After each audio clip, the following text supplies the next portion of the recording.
Okay, I'm Atay, and I work as an associate professor at the ELTJ department of Marmara University, Istanbul, Turkey, for about 12 years. I would like to talk about my article on teacher research for professional development, which was recently published in ELTJ. Now, we all know that learning to teach is a lifelong process, and teachers in general attend inset programs to update their knowledge or to learn about new skills and new trends in the field. Traditionally, the inset programs are knowledge transmission based. I mean, there's an expert or an outsider coming to the training site and transmitting his or her knowledge to teachers, and the expectation here is that when teachers go back to their classrooms, they apply what they have learned in these programs. But we know that, I mean, these one-shot programs given by an expert or an outsider, I mean, they're not very fruitful. Teachers either forget what they had listened to, or they try to adapt. They have difficulties in adapting one specific activity to their own classroom settings. But they're very popular because they're like a break in the routine of the teachers, and teachers have some kind of a network with their colleagues. So in the year 2004 and 5, I was asked by the head of the prep school of another state university in Istanbul to prepare an inset program for the ELT teachers of the prep school. And when I accepted this offer, I had all these things in my mind. So I did not want to act as an expert or an outsider or a technicist, or I did not want my program to be knowledge transmission based. So I had a meeting with all teachers of the prep school. There were around 100 teachers, and I told them what I had in mind. I also told them that the program would last for 6 weeks, and we would be meeting in the afternoons after their class, and each session would last for about 3 to 4 hours. And around 60 people, 60 teachers volunteered, so I grouped them into two groups for each term. And again, I did not want to prepare things in advance, so I had a preliminary meeting with these 18 or 20 teachers of the first group, and I asked them what they wanted to learn from me. I mean, what were their problems related to classroom issues? And people came up with things like learner styles or learning strategies, classroom management issues, motivation, different activities related to vocabulary teaching or grammar teaching or reading. So I took a note of these things, and I prepared the content for the first 2 weeks according to their needs and wishes. And so I spent the first 2 weeks on knowledge transmission, I mean on theoretical information.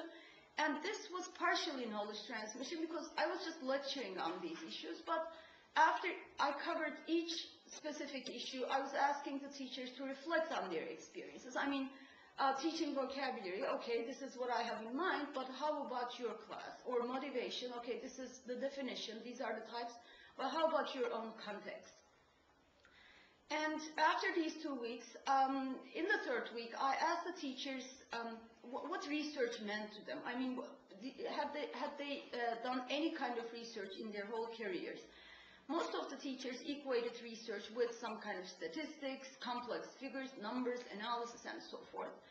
So again, I had to lecture on teacher research, teacher inquiry, collaborative research, action research, and teacher dialogue, so terms like these. And then I told the teachers that I was expecting them to conduct their own research studies in this professional development program. I discussed the difference between development and training, and I told them the pros and cons of each type. And teachers came up again with some ideas, like the attitudes of my learners towards learning English, or different ways to increase the amount of student participation. At the beginning, I mean, the topics were too broad, so I really tried to narrow down these topics. And then I also told the teachers that they could be working collaboratively. I wrote down every single question on the board, and I started introducing different data collection instruments, one by one, like a questionnaire or a vocabulary knowledge scale or a motivation battery or video recording, audio recording, and I showed them authentic examples for each. And then we started answering the research questions of the teachers by using, how can we collect data to answer each research question? So we spent the 2 weeks on this, actually. And in the last 2 weeks, I went on providing them with support. Some teachers had already started with this process, but still they had difficulties. One teacher wanted to learn the motivation level of her students, for example, but she was trying to prepare a motivation scale. I told that teacher, you don't have to do this. We have motivation batteries in the field. So I told them that I was going to provide them with the skills and questionnaires that are already being used in the field, but I was also encouraging them to add some kind of open-ended questions. And I told them that I was not expecting them to do any kind of statistics. They were just going to do frequency counting. Okay, I told the teachers at the very beginning of the study that they should keep journals throughout the research process. And at the end of the study, only 6 teachers submitted their research folders, but all teachers gave me their journals, and I analyzed these journals through pattern coding. To begin with, I found out that their ideas about research had changed a lot. At the very beginning, they were just thinking it research as some kind of a property of the experts and researchers and academicians, whereas at the end they realized that as teachers they could do research, and they understood, they realized the value of classroom research. And there were also some interesting codes like development of research skills. This was something expected, but at the end of in their journals I found out that they appreciated the fact that they learned about doing research.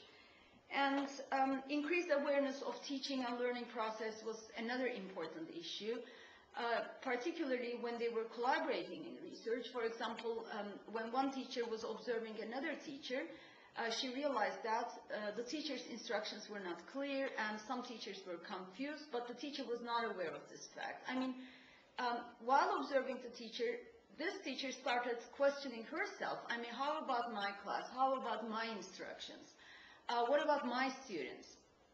And another teacher, for example, tried silent reading in her class, and at first she tried using some kind of American journals, but then she realized that they were not appropriate. She shifted to Daily News. It's a journal which is published in Turkey. It is written in English, but most of the news are about Turkish environment. So because students had this background knowledge, it was much easier for them to do the silent reading through Daily News.